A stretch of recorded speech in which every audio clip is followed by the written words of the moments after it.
Greatest competitive advantage or competitive edge you can have is being trusted. We call that the trust edge. So how do you build it? 8 pillars. The first pillar is consistency.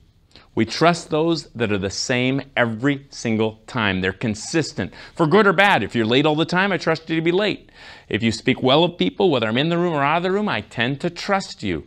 We tend to trust McDonald's whether we like them or not because they give us the same. I've had the same burger in Cleveland, Frankfurt, and Tokyo. It's the same. It smells the same, looks the same, might be made of something different, but it's the same. Pickles off-centered everywhere I go. It's that sameness that we tend to trust. We want to know you're going to be the same all the time. You're going to deliver the same product. You're going to act the same.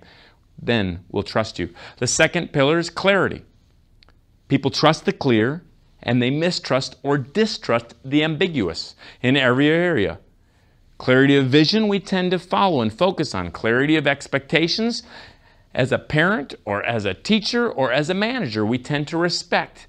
Those people that are clear about the most important things they can do every single day, they get the most done for their organization and themselves.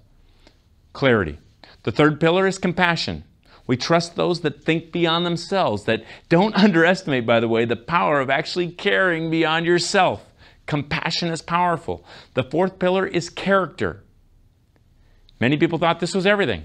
It's not everything, but it is foundational. The leaders and people that really had this pillar did what needed to be done, when it needed to be done, whether they felt like it or not. We have a problem in our country. Many people do what they feel like over what they ought to do, and they lose trust as a result. It is the work of life to do what's right over what's easy. Those that do what's right over what's easy, they live healthier. They have people that want to vote for them, follow them, buy from them, listen to them.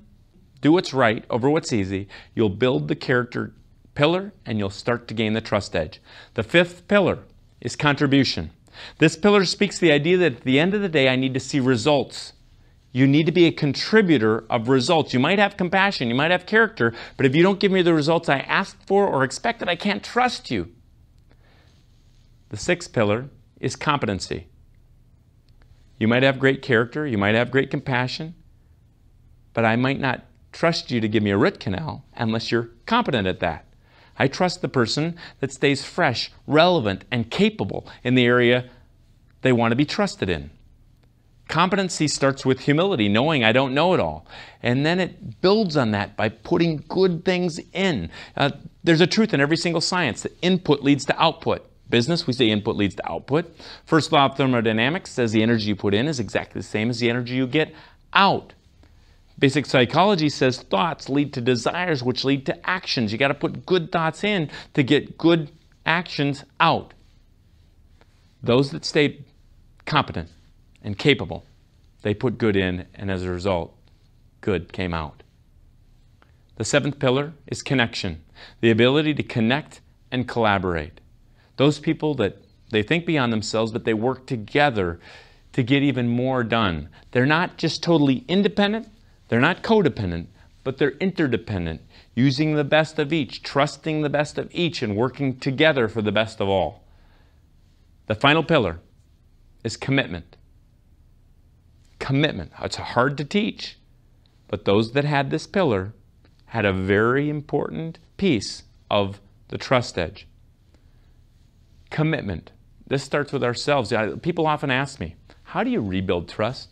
We've all maybe lost it to some degree. We're all imperfect. How do I rebuild it?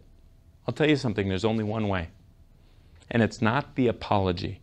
It might need to start with a sincere apology, but that's not most important. The whole chapter on rebuilding trust is you need to make and keep a commitment.